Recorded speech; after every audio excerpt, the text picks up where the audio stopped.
In the roaring arena of rock and roll, some stars don't just burn bright, they explode. They become supernovas, lighting up the world with a brilliance that seems almost supernatural. But every star, no matter how bright, eventually fades.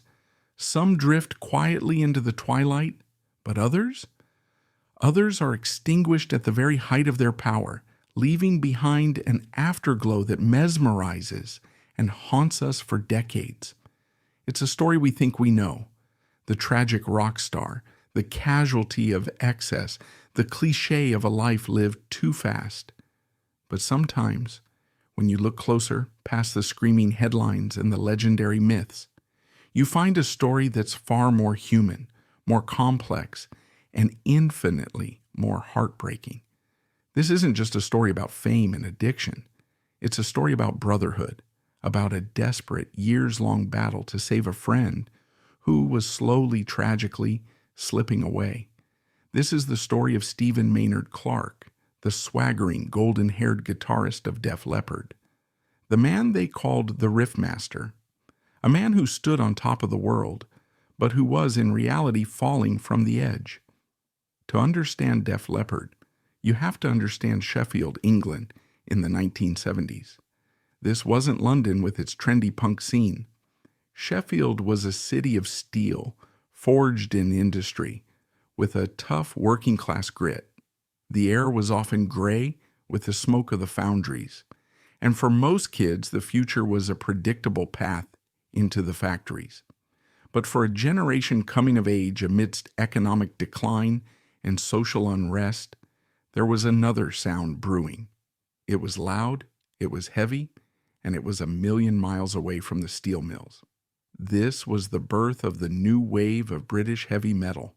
Bands like Iron Maiden, Saxon, and Motorhead were creating a faster, more aggressive sound than the 70s rock that came before. It was music born not of privilege, but of frustration and ambition.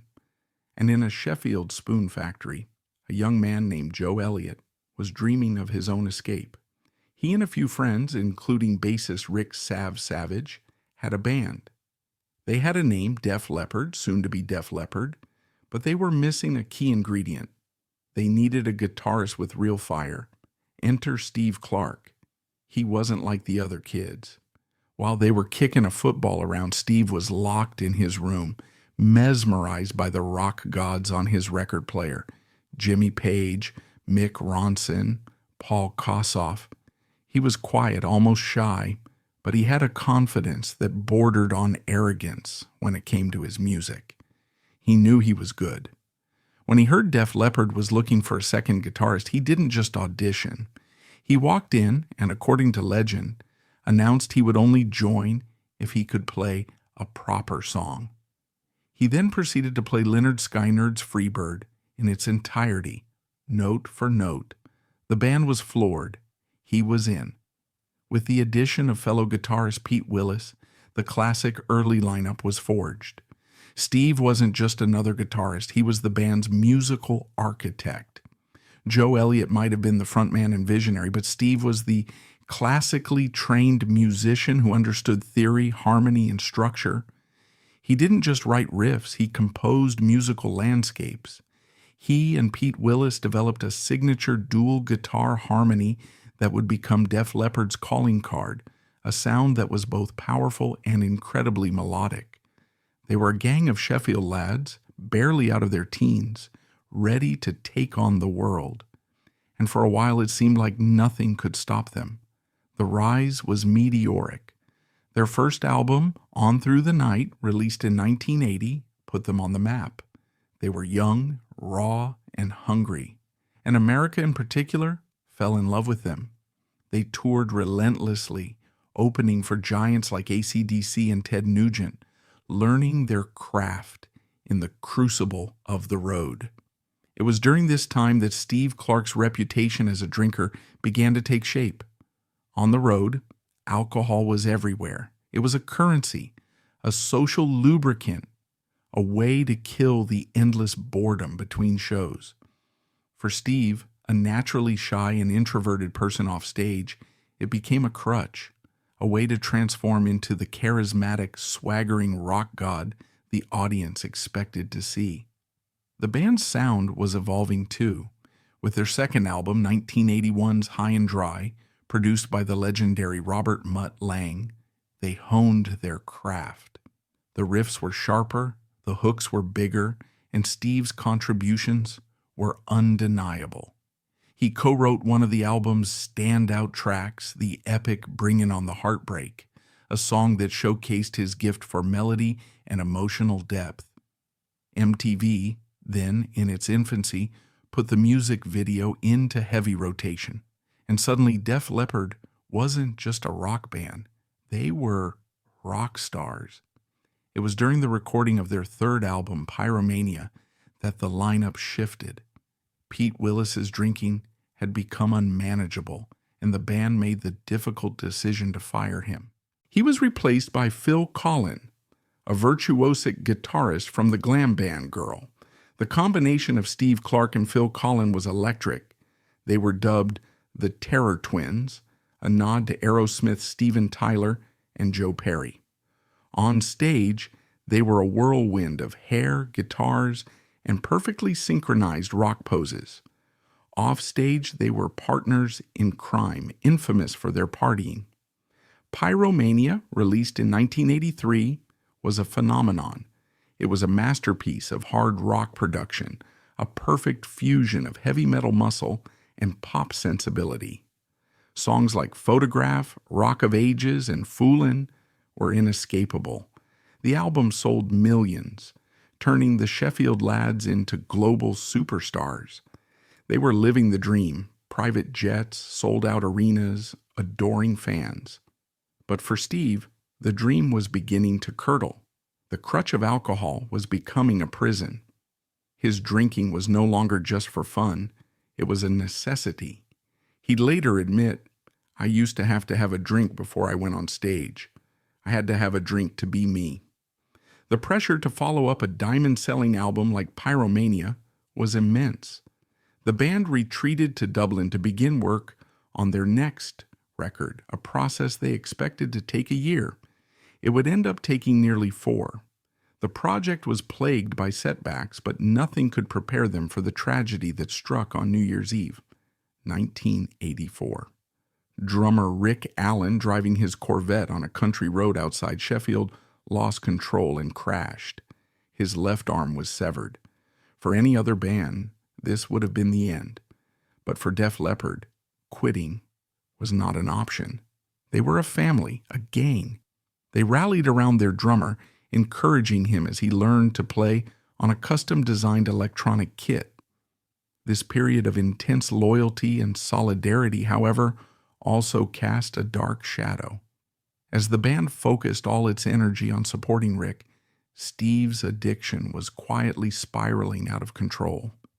The camaraderie that saved one member may have inadvertently enabled the decline of another. His drinking became more severe, more desperate. There were moments of clarity, flashes of the brilliant musician they all loved. He was a primary writer on what would become their next album, Hysteria, co-penning iconic tracks like the title song, Gods of War, and the power ballad, Love Bites. His contributions were immense, filled with complex arrangements and haunting melodies that spoke of a deep-seated sadness. But the darkness was winning. During a tour stop in Minneapolis, Steve fell and broke 3 ribs. The official story was that he slipped on a wet floor. The reality, known to those inside the circle, was that he was found unconscious in a public restroom with a blood alcohol level that was dangerously high. The band and their management were becoming experts at damage control, at presenting a united professional front to the world while desperately trying to manage the chaos behind the scenes. One of the most revealing and rarely discussed incidents occurred in 1989. The band was in Minneapolis when a concerned friend of Steve's, an alcohol counselor, found him in a bar, so intoxicated he couldn't stand. The counselor called the band. Instead of a sympathetic ear, he was met with what he described as frustration and anger. The band, exhausted and at their wits' end after years of this cycle, essentially told him, "You found him, you deal with him." They were on a tight schedule, and the show had to go on. That night, Steve's friend sat with him in a hotel room, watching him go through agonizing withdrawals. He saw the shakes, the fear, the vulnerability. It was a stark, private moment of suffering, far from the glamorous image of a rock star. It was a glimpse of the real Steve Clark, a man trapped, terrified, and utterly alone, even when surrounded by people. The love Def Leppard had for Steve Clark was immense and genuine. He wasn't just their guitarist, he was their brother. Joe Elliott often described him as the soul of the band. Sav, his oldest friend in the group, felt a deep protective bond.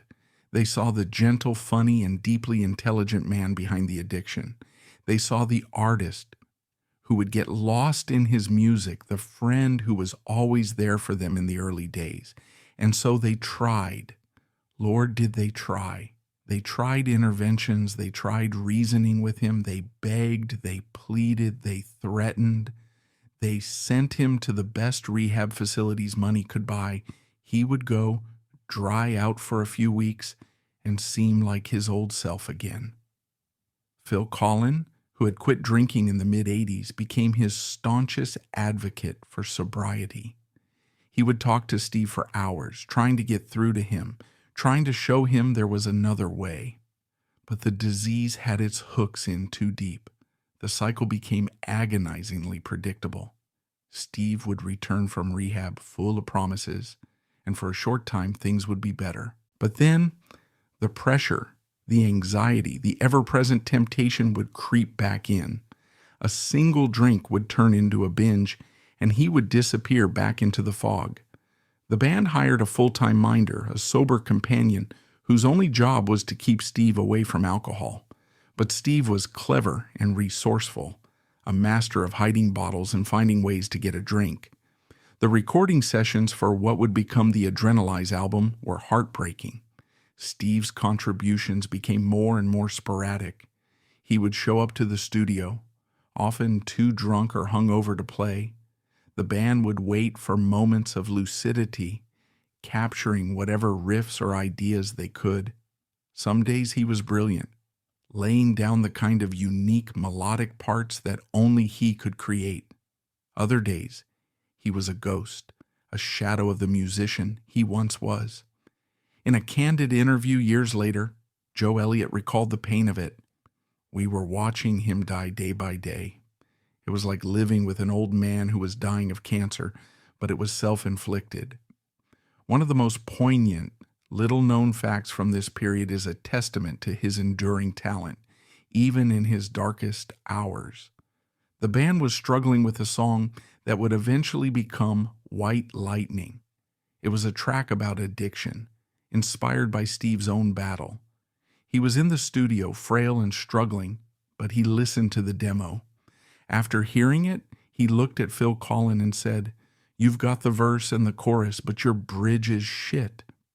And right there, in that moment of fragile clarity, he played a beautiful, intricate, and perfect bridge section that elevated the entire song. It was one of his last significant musical contributions, a flash of genius from a mind ravaged by his illness. In 1990, the band and their management made the toughest decision of their lives. They gave Steve a 6-month leave of absence. It was an act of tough love, a final desperate attempt to force him to confront his demons.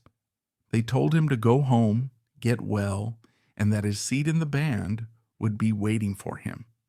He moved back to London, to the quiet neighborhood of Chelsea, with his American fiancée, Janie Dean. The hope was that, away from the pressures of the band, he could finally find peace and healing.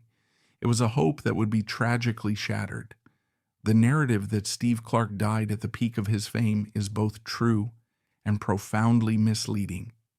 Yes, Def Leppard was one of the biggest bands in the world. Hysteria, had been a colossal success, selling over 20 million copies. On the surface, he was a rock god, living a life of unimaginable fame and fortune. But internally, he was at his absolute nadir. The controversy surrounding Steve's final years isn't about scandal or betrayal in the typical rock and roll sense.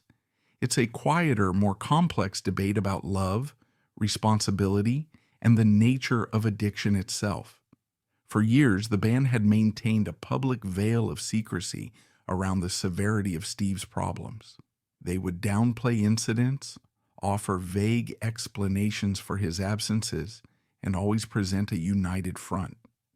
To the outside world, he was just another rock star who partied a little too hard. The decision was rooted in a fierce loyalty and a desire to protect their friend's dignity. But critics, and even some within their circle, have questioned whether this protection ultimately became a form of enabling. By shielding him from the full public and professional consequences of his actions, did they inadvertently make it easier for him to continue his self-destruction?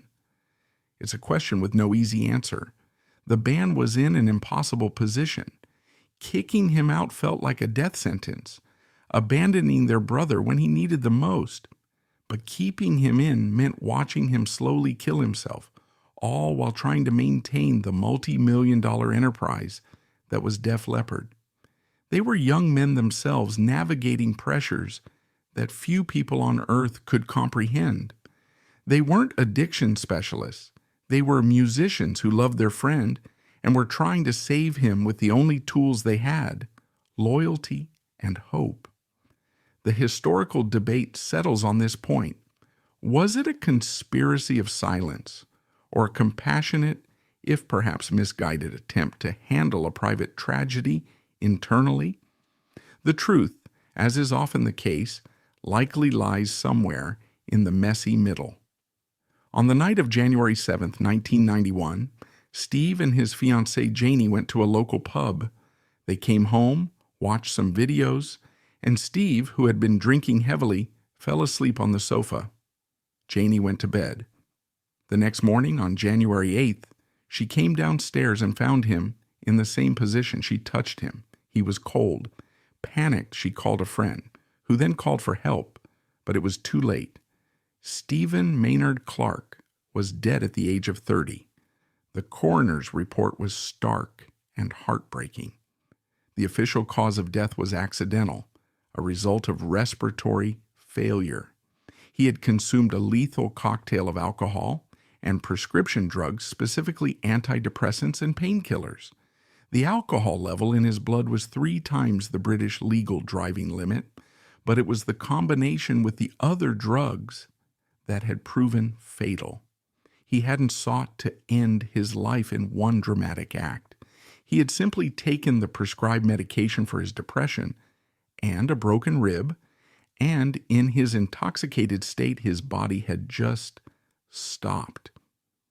Joe Elliott's reaction upon hearing the news was one of disbelief and a strange, gut-wrenching relief. He said, "When I finally got the phone call, it wasn't a shock. It was the relief of, I don't have to worry about this anymore," which is a horrible thing to say about the death of your best friend. It was a brutally honest admission of the years of stress, worry, and helplessness the band had endured. They had been grieving Steve for years. His death was just the final terrible confirmation of a loss they had felt for a long, long time. The death of a founding member often signals the end of a band. But Def Leppard's story has always been one of resilience. Just as they refused to quit after Rick Allen's accident, they refused to let Steve's death be the final chapter. They made the painful decision to finish the Adrenalize album as a 4-piece. It was, they felt, the only way to honor him. Phil Collen meticulously learned and played all of Steve's remaining parts, channeling his lost twin. He later described the process as having Steve's ghost in the room with him, guiding his fingers. When Adrenalize was released in 1992, it went straight to number 1 in both the UK and the US. It was a commercial triumph, but a bittersweet one. The album's biggest hit, Let's Get Rocked, was a fun, almost goofy party anthem, but beneath the surface, the record was haunted by loss. The song White Lightning stood as a raw, explicit tribute to Steve and a warning about the dangers of addiction. For the band, the success was validation that their struggle had not been in vain, but it was also a constant reminder of the man who wasn't there to share it with them. Steve's legacy is twofold. First, there is the music. He was the Riffmaster, a title he earned not through flashy technical solos, but through his unparalleled gift for composition. He was the architect of the Def Leppard sound. Listen to the chiming, arpeggiated intro to Hysteria, the majestic layered guitars of Gods of War, or the powerful driving force of Photograph. That is the genius of Steve Clark. He thought like a composer, not just a rock guitarist. He built songs with texture, melody, and emotional weight. His influence can be heard in countless rock and pop bands that followed. Artists who learned that a song could be both heavy and beautiful, powerful and intelligent. But his other, more somber legacy is that of a cautionary tale. He is a potent symbol of the human cost of the rock and roll myth. His story forces us to look beyond the glamour of fame and confront the devastating reality of addiction as a disease. It challenges the romantic notion of the tortured artist, revealing it for what it often is, a lonely, painful, and ultimately fatal struggle. In an era where conversations about mental health and addiction are more open than ever, Steve's story remains powerfully relevant. He was a man who had everything the world could offer, but he lacked the one thing he needed most, a way to quiet the demons inside his own head. Def Leppard would eventually hire a new guitarist, the brilliant Vivian Campbell, formerly of Dio and Whitesnake. Campbell wisely never tried to be Steve Clark. He understood that those shoes were impossible to fill. Instead, he brought his own style and grace to the band, honoring Steve's memory by helping to keep the music he co-created alive for millions of fans. So, who was Steve Clark? Was he the swaggering, leather-clad rock god, windmilling his Gibson Les Paul in front of 80,000 screaming fans? Or was he the shy, sensitive boy from Sheffield who found his voice through 6 strings? Was he the wild partier of the Terror Twins, or the frightened man found unconscious in a bathroom? He was, of course, all of them. He was a man of profound contradictions, a confident composer who was riddled with insecurity, a charismatic performer who was painfully shy, a beloved friend who felt utterly alone. His story is not a simple morality play about the evils of drink. It is a deeply human tragedy about a gentle soul who flew too close to the sun and whose wings, weakened by a relentless disease, simply gave out. The greatest tragedy of all is the music that was lost.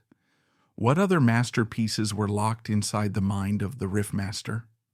What anthems would have defined the 90s and beyond?